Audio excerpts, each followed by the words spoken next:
TCU running backs coach Anthony Jones. Well, he's not the TCU running backs coach any longer. It sounds like he'll be moving on to USC. Multiple reports that he'll be headed to Southern California to join Lincoln Riley's staff.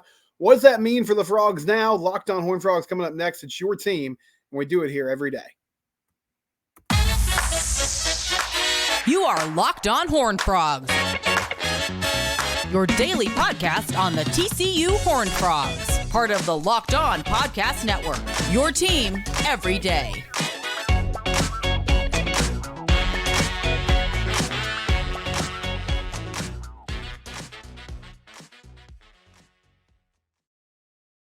Locked On Horned Frogs, your team every day. We're free and available wherever it is you get your podcasts.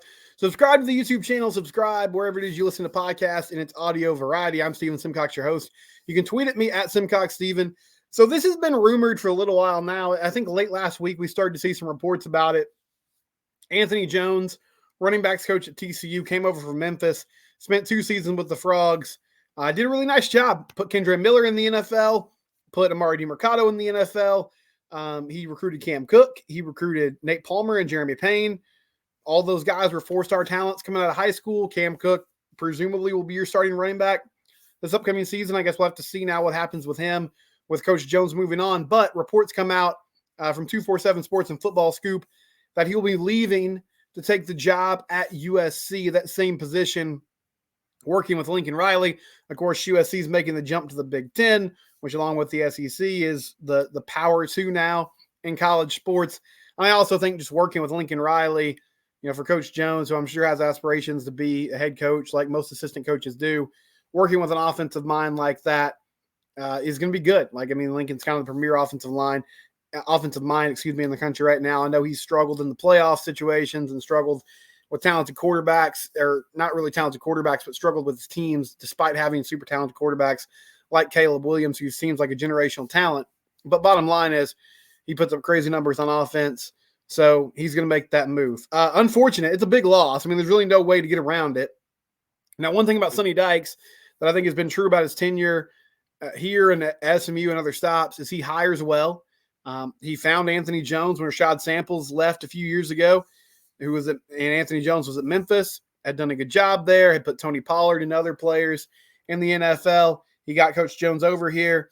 Coach Jones has shown he's a really good recruiter. And I think also as a running backs coach, that's not a position that traditionally you think of being super technical in some ways. But, the development that he had over the last few years, Amani Bailey, probably going to be a draft pick. And that's a guy that they brought over from Louisiana a few years back. And, people were excited when he got here. But he went from, he spent 1 year kind of as a reserve running back, became the feature guy in year 2, rushed for over 1,000 yards. Kendre Miller, part of it was opportunity. Zach Evans leaves for Ole Miss, and suddenly Kendre is the guy that's going to get the lion's share of the carries. And he got more opportunities, and he took advantage of it. But I think Coach Jones did a fantastic job, finding ways to get him involved, helping him with some of the technical aspects of the position, catching the football out of the backfield, being better in the screen game, being better in pass protection, and maybe the guy that could possibly be his best project so far, at least in the TCU era, which was a short 2-year tenure. But Amari DiMercato, Amari before his last season at TCU was a 3rd or 4th guy in the running back room. He got thrust into action a few times in some emergency situations when he had a lot of guys injured. And he was a good teammate, good leader, but I don't think anybody thought, wow, this guy's going to be an NFL talent. And some things coincided. I think it definitely helped that he got to go to the playoffs and he showed out in that game against Michigan. But he was ready because Coach Jones really found a way to develop him. I know Amari and Kendre both said as well, Kaz Kazadi had a huge impact on them, just getting their strength at a level where they're able to run through more tackles and make things happen. But Amari DiMercato became, an NFL undrafted free agent, signs with the Cardinals, is able to stick with that team all year long, had some really good moments in his rookie season for Arizona, and all that came under the tutelage of Anthony Jones. And then you look at what Coach Jones did on the recruiting trail as well, and I think it's super impressive, the job that he's done in the 2 years he's been at TCU. So it's a big loss. Now, again, I think Sonny Dykes is really good at evaluating talent and putting coaches in positions to succeed. And then because of that success, they get opportunities elsewhere. So I don't think it'll take long for him to identify who he wants. The name that's going to be popular and the name that's come up in a lot of circles already is Rashad Samples, who is at Arizona State right now under Kenny Dillingham. He and Brian Carrington are both there. Brian Carrington was also on staff at TCU in the first season of Sonny Dykes' tenure. And I mean, Coach Samples didn't even make it a year with TCU because that offseason he went and took that job with the LA Rams and joined Sean McVay's staff. But Coach Sampson was an outstanding recruiter. You know, his dad, head coach at Duncanville, he's got incredible DFW ties. So that would make sense. Now, is it going to happen? I don't know. I know he just signed a new deal with Arizona State. I mean, technically, I guess he had an opportunity to come back here when he left the Rams, but I don't know what position he would have had because running back coach was taken, and obviously he's not in a place in his career where he's going to take like an off-the-field role. But there's an opportunity there, so that might be a name to watch. I haven't really seen, other names on a hot board yet, but I trust Sonny Dykes to make these hires, and this is the blessing and the curse of having a good staff. Now, one thing I'm concerned about moving forward, I don't know personally all the reasons why Coach Jones made this move. As I said earlier, USC is an attractive place for a number of different reasons. But one thing we've seen lately with the SEC and the Big Ten especially, Colin Klein just took that job at Texas A&M. We're seeing in the group of 5 ranks more and more head coaches leaving for assistant coaching jobs or coordinator jobs at the Power 5 level. And I know that's not necessarily the gap that we're talking about between the Big 12 and those other 2 conferences. But when you have young, successful coaches that you identify and develop and that do a good job for you, it's natural that these 2 conferences that have the most power in college football right now are going to look over there and say, hey, that guy's doing a good job. Why don't we give him a chance to coach here where he'll get more exposure, where maybe he'll have a better opportunity to go be head coach somewhere else? And that's disheartening. Now, this is one guy on the staff, but he's a really good young coach. And TCU's had their fair share of coaches that have been plucked since Sonny Dykes took over. And that wasn't something that was really common in the Gary Patterson era. He had great continuity among his assistant coaches. In some ways, I think that was part of the reason why things went south towards the end, because he rarely fired people. He was constantly kind of reassigning folks and making things happen. But, I mean, Joe Gillespie kind of leaves late in the process, right? Or is asked to leave late in the process. And he goes and gets Andy Avalos, who's really sharp, young, great defensive mind. I'm going to miss Anthony Jones being on staff at TCU. I appreciate what he did for the program. I think he did a great job in developing talent, but he's good at what he does, which means he got opportunities elsewhere, got attention from some other program, and now the job is you go hire somebody else who can take that role.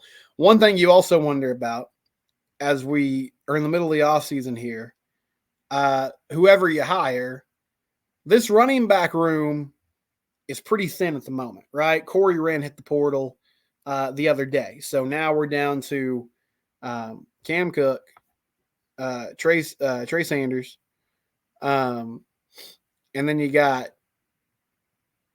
Nate Palmer, Jeremy Payne, Trent Battle. So you've got a good mix of talent there, a lot of unproven guys. Where do you find, your next lead back, and can you keep this group together and keep anybody from hitting the portal? Maybe you get one deflection, but especially your young guys that just came in, especially your 2 freshmen that are there right now, can you convince them and say, hey, stay with us. We got a plan here. We got something that's going to work, because this running back room looks thin at the moment. But if you happen to lose Cam Cook or Nate Palmer, then all of a sudden you're looking around like, oh, that's not good, right? Like that's a bad situation, because then you're really thin at that position. And yeah, you can try to backfill, in the portal yourself if you lose one of those guys. But you always have to wonder at this point in the season, how valuable are you going to – what type of player are you going to get? Are you going to get a real like 3-down type of back, or are you just going to get another player who can kind of supplement some of the carries that you might be missing, be a change of pace guy, etc. So Anthony Jones moving on to USC, and now the clock begins to tick as TCU tries to replace him. This had been rumored and kind of bubbling up late last week, so I'm hoping that Sonny Dykes had a chance and had some time to, let me write down some names, let me make some phone calls, and start to plan the next phase of this, because, it sounded like it was heading this direction for a little while, but confirmed now on this Monday. When we come back, I plan to start the show with this, but football news took precedent. TCU basketball, they led BYU by 17 points at halftime. They lost by 12 points. My sources say that's not good. We'll talk about that next here on Locked On Horned Frogs, your team every day. One of our great new sponsors, Nissan. Shop now at NissanUSA.com. Are you the kind of driver that likes to push things a little further? Ever wonder what type of adventure could be around the corner? Our friends at Nissan have a lineup of SUVs with the capabilities to take your adventure to the next level. The 2024 Nissan Rogue is perfect for city drives and great escapes. Gone are the days of connecting your phone. Google Assistant, Google Maps, and Google Play Store are all built right in to the 12.3-inch HD touchscreen infotainment system. Also, the 2024 Nissan Pathfinder has room for up to 8 and expansive cargo capacity and advanced 4x4 capability with 284 horsepower and up to 6,000 pounds towing. When adventure calls, the Pathfinder is there to answer. And the 2024 Nissan Armada will change what you expect from a full-size SUV. Picture a rugged 4x4 that can seat up to 8 in first class, luxury and style, tow bigger and explore further in the 2024 Armada. Take the Nissan Rogue, Pathfinder, or Armada and go find your next big adventure. Shop NissanUSA.com. Again, that's NissanUSA.com. Get into a new adventure today. Well, I'll tell you, I planned on starting the show with this today because TCU went to Provo. I did a show with Jake Hatch on Friday, a little crossover edition. And BYU's been great at home this year. They're a good basketball team. They were 8-7 in conference play going into this matchup. They got the victory, so they're 9-7 now. I believe Cincinnati was the only loss they'd taken at home in Big 12 play. Tough to win there at the Marriott Center. Good environment. They shoot a lot of threes. BYU's a fun team to watch. And honestly, we didn't even get the full BYU experience because Ali Khalifa, who they run a lot of their offense through, the big man in the middle, number 50, they do a lot with him out of the high post. But he got injured. He went down with a little bit of an injury, so he only played 17 minutes on the night, didn't have any points, had 5 assists. And BYU shoots threes. That's what they do. Overall, you look at their numbers, 9 of 28 from 3, 32%. If you told me that before the game, I'd feel okay. 52% from the field overall. But they hit those threes, pretty much all of them, in the second half. Had a rough time shooting in the first half, but found their rhythm in the second half. And they are just relentless on offense. They go at a fast pace. They spread you out. They really do look like, they're running an NBA type of offense. There's really no true bigs. Everything is pick and roll at the top, a lot of high post work, a lot of dribble handoff. They're playing a modern version of basketball that's working well for them, and they end up scoring 87 points. But TCU had a great first half. They were getting out in transition. Trey Tennyson hit a few threes. They shot the ball well. They had 46 points. They're up 46-29 at halftime, which, listen, no lead is safe in basketball. In college basketball, you got to play 40 minutes. But I felt pretty good to the point that I let baseball take the big screen. Baseball was taking on Arizona State on Saturday night at the same time. I was like, all right, I'm throwing baseball on the big screen. I'll keep tabs on basketball. But I had to immediately put basketball back on the big screen because before the first media timeout, BYU had cut that lead to 6. And they just continued to chip away. They had basically erased the lead with 10 minutes left in the half. and then they end up running away with it, and they win by 12 points. TCU gave up 58 points in the second half of this ball game. That is absolutely unheard of in college hoops. They were having all sorts of trouble with free runners getting threes. BYU was getting in the paint at will. I mean, they were shooting the ball too, but a lot of these looks were good looks. It wasn't like they were just hitting tough shot after tough shot. They were getting good looks, and they were knocking them down. And TCU misses Ernest Uday desperately right now. I mean, he's a really good rim protector. He helps them on defense. He helps them stay connected on defense. But the rotations were so horrible on the defense side of the ball. And then offensively, they went into their customary drought, which they do about once a game. Because, again, this group, I mean, they don't really have a true alpha. You know, Emmanuel Miller is I think, the best player on the team. But they struggle to run the offense through them. Half-court sets late in games are just always an adventure. Avery Anderson's really struggling. Jameer Nelson's been kind of hit or miss. Trey Tennyson's a good shooter, but I mean, that's what he is. He's not somebody that's going to break you down off the dribble a whole lot. So they don't have players. Micah Peavy, since that K-State game, has kind of disappeared in this regard. They just don't really have many players who can create their own shot. And they thrive on fast break points. They thrive on, passing the ball around and working within their offense. But when the game kind of starts to slow down and becomes a possession-by-possession affair, this team has struggled. And I hate that like 2 or 3 times a year, it feels like we have a breaking point or an existential crisis with TCU basketball in the Jamie Dixon era, where we're like, okay, what are we doing? Where are we at? Is this team just going to finish 500 again in conference play? Let me say this. Practically, let's talk about this first.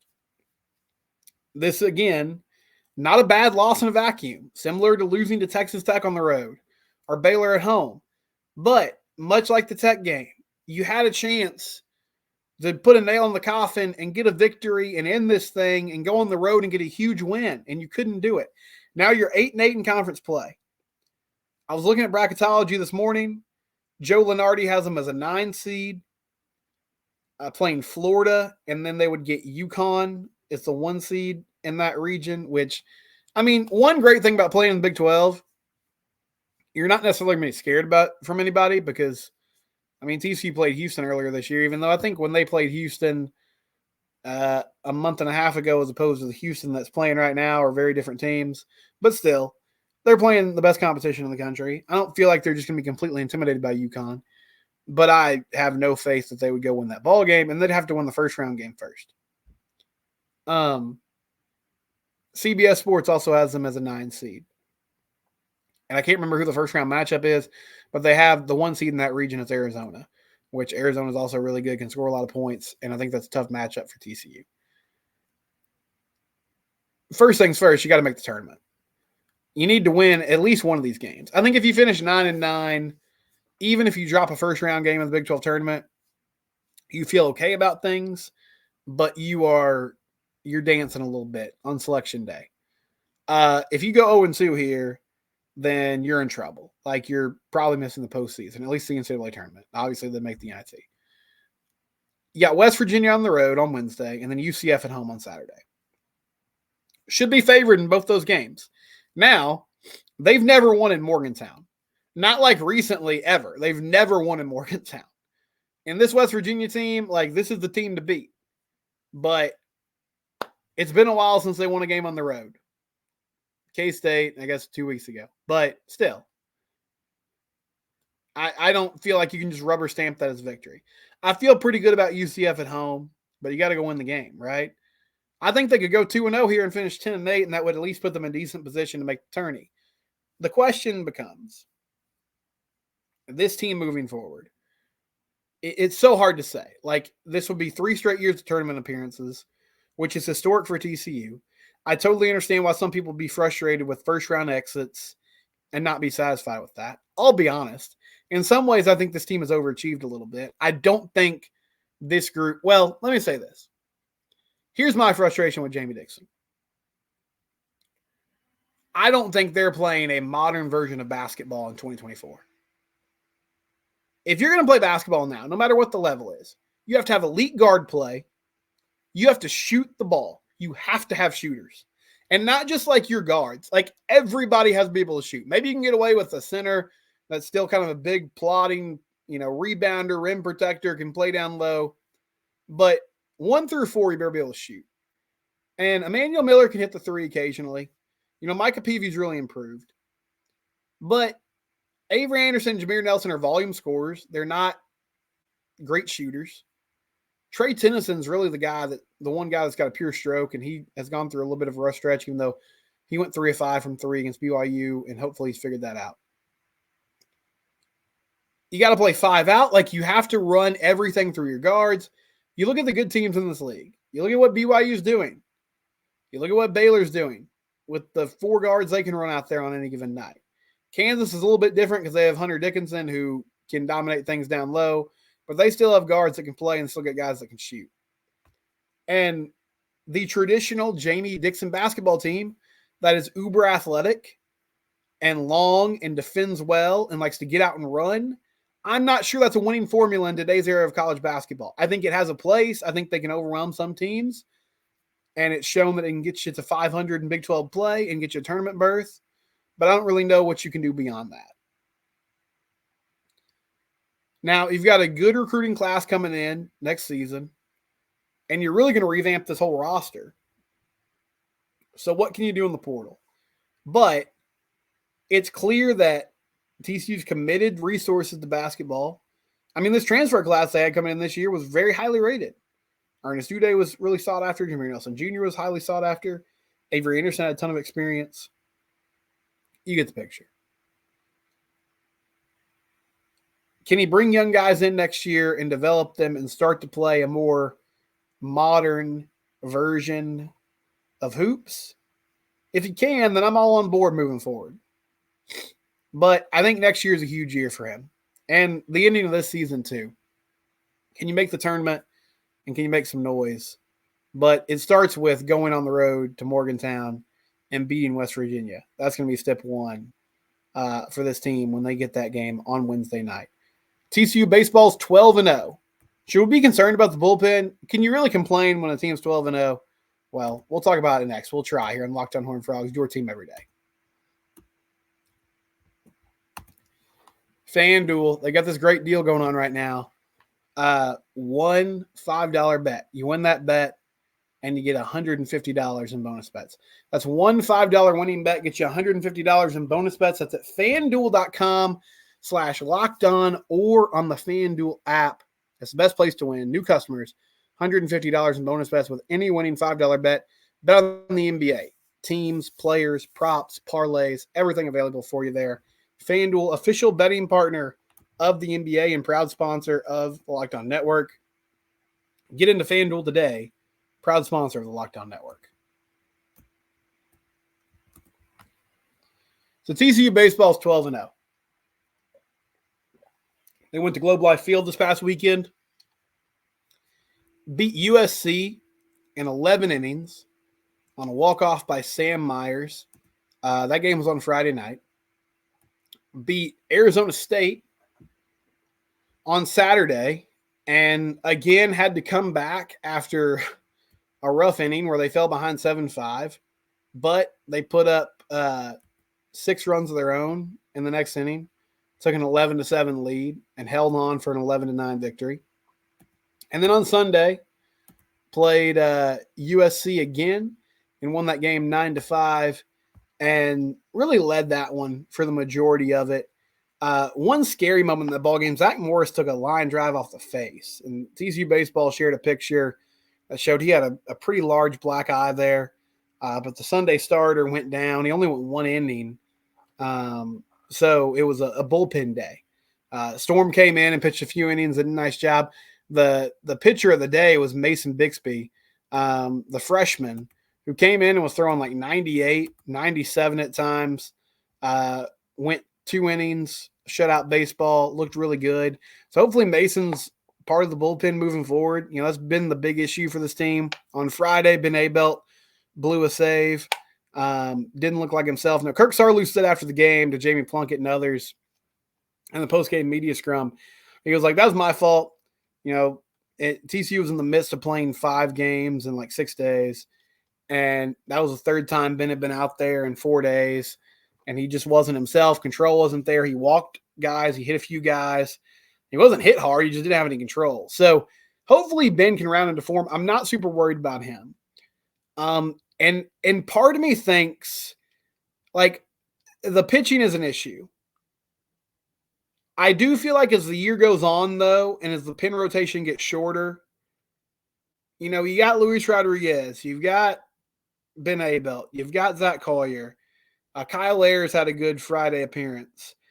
I think there's enough quality arms back there that you can cobble together a pretty salty pin. Now, the question is, though, how many of those guys, if any, have to move to the rotation at some point? Because you're not getting quality innings from your starters either.